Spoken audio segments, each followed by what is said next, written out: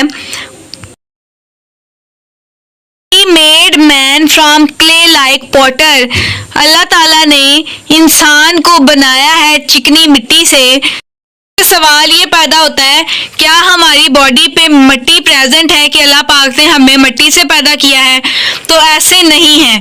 ہم اس کا اندازہ اس مثال سے لگاتے ہیں کہ جو بائیو ایلیمنٹس ہماری باڈی میں پریزنٹ ہیں وہی بائیو ایلیمنٹس ہماری مٹی میں بھی پریزنٹ ہیں. تو اس سے ہم اس بات کا اندازہ لگا سکتے ہیں کہ ہمیں اللہ پاک نے چکنی مٹی سے پیدا کیا ہے. اس کے بعد تیسری آیت کچھ اس طرح سے ہے,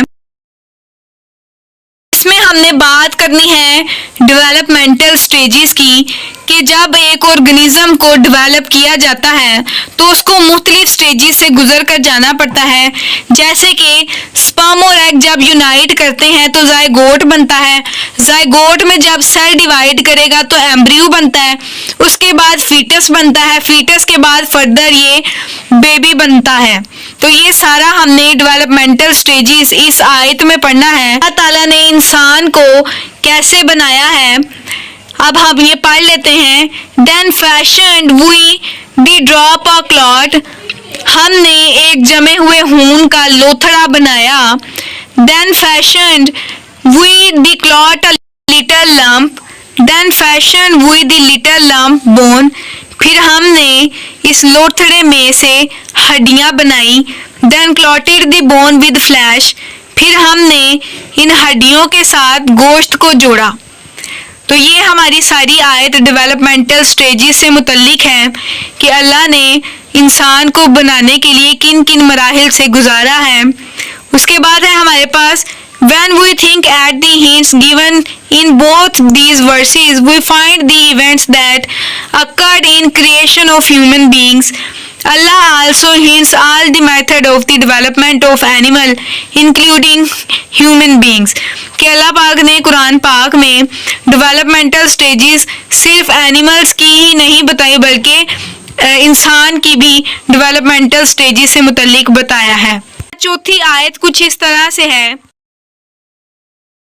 اس آیت میں اللہ نے کلاسیفیکیشن سے متعلق بتایا ہے کہ انسان کو کس کس کیٹیگری میں کلاسیفائی کیا گیا ہے تاکہ وہ سروائیو کر سکے.